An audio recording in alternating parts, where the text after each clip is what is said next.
Hi, in today's tutorial I'm going to show you how to wake up from sleep on the Windows 11. So first of all, of course, all you need to do, of course, is to have a Windows 11 on your PC. Of course, if you are a Windows 10 user, you might have the message recently like popping into your screen. Like if you want to upgrade to Windows 11 for free, you can just press that button and you can even use your PC while the Windows 11 is downloading in the background. And of course, once it's downloaded, they will ask you for a restart, and once you restart it, you will have your Windows 11 into your PC.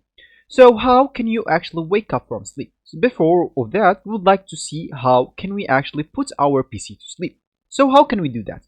Simply, you can just go and hit the Windows key into your keyboard and this will open to you, or you can just go here and click at this button, which is the Windows on your screen. Now you would like to click here at the bottom right corner at this power option or button and click on it. And here, as you can see, you can actually choose some sign-in options if you want. You can put your PC to sleep. As you can see, the PC stays on but uses low power. Apps stay open, so when the PC wakes up, you're instantly back to where you left off. And of course, you can shut it down or even restart.